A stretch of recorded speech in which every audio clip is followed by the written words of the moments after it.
আলাইকুম ওয়া রাহমাতুল্লাহ। আসসালামু আলাইকুম ওয়া রাহমাতুল্লাহ। আলহামদুলিল্লাহি রাব্বিল আলামিন ওয়াসসালাতু ওয়াসসালামু আলা রাসূলিহিল কারীম ওয়া আলা আলিহি ওয়া সাহবিহি ওয়া আহলি বাইতি আজমাইন। আন্দোলনরত আল-দরের বিভাগীয় পর্যায়ের সমাবেশের শেষ সমাবেশ শাহজালাল, শাহপরান হযরত সহ তাদের সঙ্গে ৩৬০ আউলিয়ার পূর্ণ স্মৃতি বিজড়িত এই সিলেটের ঐতিহাসিক আলিয়া মাদ্রাসায় অনুষ্ঠিত হচ্ছে। আজকের এই সমাবেশের সম্মানিত সভাপতি, সম্মানিত অতিথিবৃন্দ, ৮ দলের শীর্ষ নেতৃবৃন্দ, স্থানীয় নেতৃবৃন্দ, প্রাণপ্রিয় সিলেটবাসী, সাংবাদিক বন্ধুগণ, আমি আজকের আমার বক্তব্যের সূচনায় আপনারা সবাই এসে আজকের এই সমাবেশকে আন্তরিকভাবে যেভাবে সফল করেছেন, অন্তরের অন্তঃস্থল থেকে আপনাদের সকলকে অভিনন্দন এবং মোবারকবাদ জ্ঞাপন করছি। যেহেতু আসরের আজান হচ্ছে, একটু পরেই নামাজ অনুষ্ঠিত হবে, কেউ না কেউ ইনশাআল্লাহ আজানের জবাব দেবেন। আমরা সংক্ষেপেই আমাদের কথা শেষ করব। আমাদের প্রিয় বাংলাদেশ ছোট্ট একটি দেশ, বিপুল জনসম্পদে পরিপূর্ণ। আফসোসের বিষয়, স্বাধীনতার ৫৪ বছর এক এক করে চলে গেছে, বাংলাদেশের মানুষ সম্মানের সাথে মাথা উঁচু করে দাঁড়াতে পারেনি। কারণ বর্গীরা চলে যাওয়ার পর দেশের ভিতরে চিল যারা ছিল, সেই চিলগুলা ছুড়ে মেরে জনগণের সম্পদ নিয়ে চলে গেছে। দেশের সম্পদ লুণ্ঠন করে বাইরে পাচার করেছে, দেশে দেশে বেগম পাড়া গড়ে তুলেছে। কেউ কেউ পালাতে গিয়ে খালেবিয়া আশ্রয় দিয়েছে, আবার রশিদ সিলেটবাসীর কাছে কেউ কেউ কল্লাপাতায় ধরা পড়েছে। এইভাবে অপকর্মের দায় নিয়ে ফ্যাসিস্টরা বাংলাদেশ থেকে পালিয়েছে, কিন্তু ফ্যাসিজমের কালো ছায়া বাংলাদেশ থেকে যায়নি। একদল যে অপকর্ম করে চলে গিয়েছে, আর একদল বাংলাদেশে সেই অপকর্মের দায়িত্ব নিয়েছে। একদল চাঁদাবাজি করার কারণে জনগণের ঘৃণা কুড়িয়েছে, আর একদল আবার তার চাইতে বেশি শক্তি দিয়ে চাঁদাবাজিতে নেমে পড়েছে।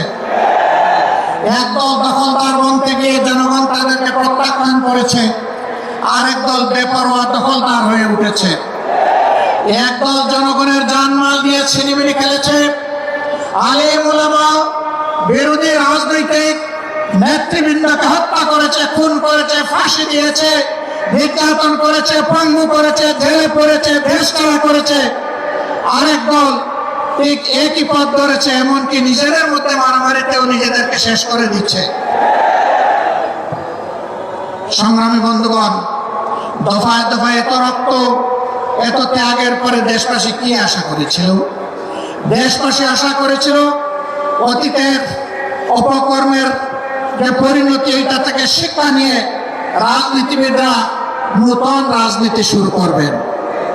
কিন্তু আমরা দুঃখের সাথে দেখতে পাচ্ছি একদল সেই পুরাতন ধারায় পড়ে আছে। তারা কোনো সংস্কারে রাজি না, তারা সনদ বাস্তবায়নে রাজি না, তারা গণভোটেও প্রথমে রাজি ছিল না, তারপরে ধাক্কায় ধুকাইয়া সেই গণভোট একদিনেই হতে হবে তা তারা বাধ্য করেছে সরকারকে। এখন আবার কোথাও কোথাও আমরা ক্ষীণসুর শুনতে পাচ্ছি, যারা এতদিন নির্বাচনের জন্য নির্বাচন করে জনগণকে বেহুশ করে তুলেছিল, এখন তারা ভিন্ন সুরে কেউ কেউ কথা বলতে শুরু করেছে। এ লক্ষণ ভালো নয়। তারা বুঝতে পেরেছেন, তারা যে সমস্ত কর্মকাণ্ড বাংলাদেশে পরিচালনা করছেন, বাংলাদেশের জনগণ তাদেরকে আগামী নির্বাচনে লাল কার্ড দেখানোর জন্য প্রস্তুত হয়ে গিয়েছে।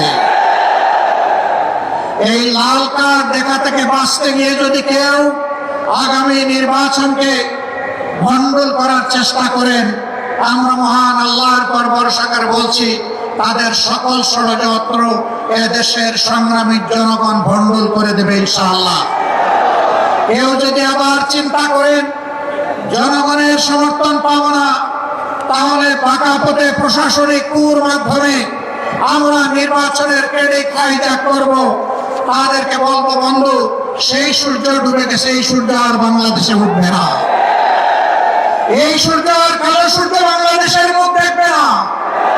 এখন নতুন সূর্যের উদয় হবে, সেই সূর্য কোরআন বুকে নিয়ে উদিত হবে ইনশাআল্লাহ। বাংলাদেশ থেকে অপশাসন দূর হবে। মোটে মাঝি শ্রমিক ছাত্র জনতা এই বাংলাদেশ হবে তাদের বাংলাদেশ। লুটে তাদের হাত থেকে উদ্ধার করে বাংলাদেশ তুলে দেওয়া হবে দেশপ্রেমিক জনগণের হাতে ইনশাআল্লাহ। আমাদের যুব সমাজ যেই আকাঙ্ক্ষা নিয়ে রক্ত দিয়েছে, তাদের আকাঙ্ক্ষার সাথে আর দল সম্পূর্ণ একমত। এই আকাঙ্ক্ষার বিপক্ষে যারা দাঁড়াবে, জনগণ আগামী নির্বাচনে তাদেরকে আর ক্ষমা করবে না। আমি অত্যন্ত বিনয়ের সাথে বলতে চাই, আজকে দেশপ্রেমিক সকল ইসলামী দল এবং আরো কিছু দেশপ্রেমিক দল মিলেই 8 দলীয় আমাদের কর্মকাণ্ড পরিচালিত হচ্ছে। 2-1টি ইসলামী দল এখনো তার বাইরে আছেন।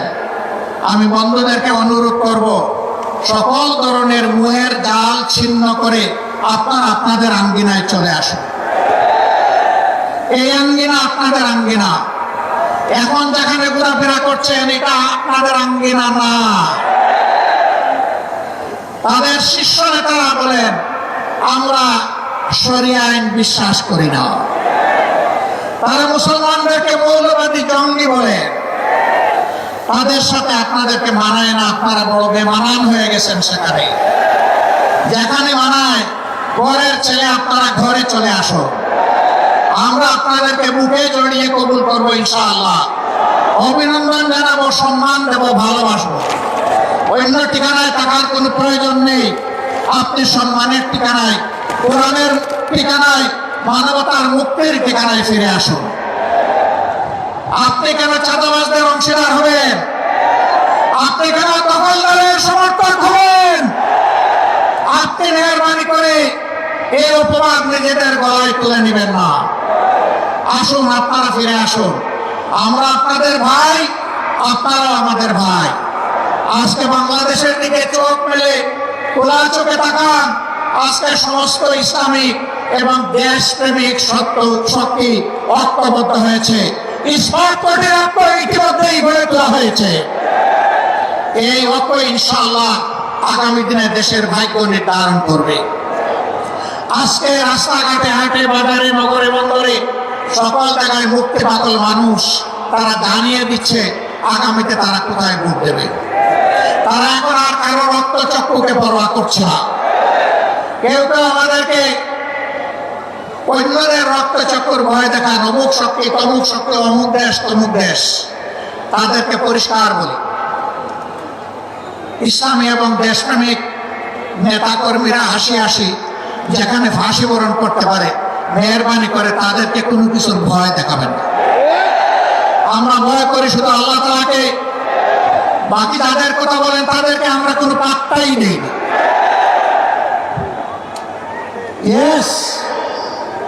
বিশ্বের সকল শান্তিকামী সভ্য দেশকে আমরা সম্মান জানাই, কিন্তু কেউ যেন আমাদের উপরে কোনো দাদাগিরি করতে না আসে। আমরা আর কারো দাদাগিরি দেখতেও চাই না, বরদাস্ত করতেও রাজি নই।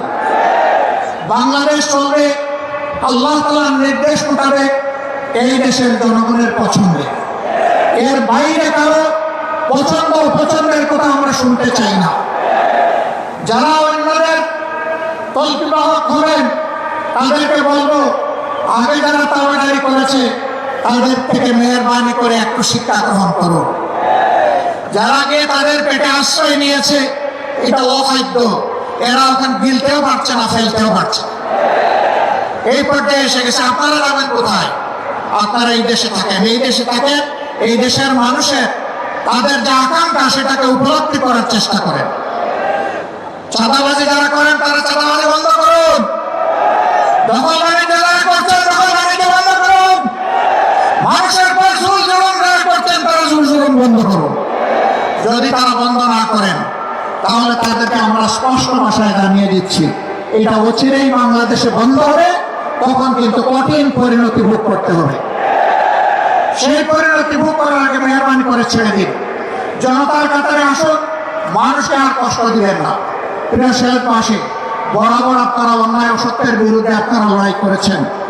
আপনারা 96-2001 আওয়ামী লীগ যখন চরম তাণ্ডব দেশবাসীর উপর চালিয়েছিল, তখন এই সিলেটবাসী আপনারা আওয়ামী লীগকে লাল কার্ড দেখিয়েছিলেন। আওয়ামী লীগ সেদিন প্রকাশ্যে বিবৃতি দিয়ে শাহজালাল বিশ্ববিদ্যালয়ের ঘটনায় জনগণের কাছে ক্ষমা চাইতে বাধ্য করেছিল। এর থেকে প্রমাণিত হয় কখনো অন্যায় এবং অসত্যের যারা অনুসারী তাদেরকে আপনারা বরদাস্ত করেন নাই। আমাদের ভরসা আগামীতে ইনশাআল্লাহ আপনারা করবেন না। আপনারা ন্যায়ের পক্ষে, জন আকাঙ্ক্ষার পক্ষে, আল্লাহর কোরআনের পক্ষে আপনাদের অবস্থান হবে সুদৃঢ়। আমরা সেই সুদৃঢ় অবস্থান কামনা করে এবং আমাদের আজকে এখানে যে সমাবেশ শেষ হচ্ছে, এই শেষ জায়গা থেকে বিজয়ের শুরু, স্লোগান শুরু, সেই আহ্বান জানিয়ে আপনাদের কাছ থেকে বিদায় নিচ্ছি। আপাতত আসসালামু আলাইকুম ওয়া রাহমাতুল্লাহ। নাসরুম মিনাল্লাহি ওয়া ফাতহুন কারীব ওয়া বাশশিরিল মুমিনিন। আসসালামু আলাইকুম ওয়া রাহমাতুল্লাহ।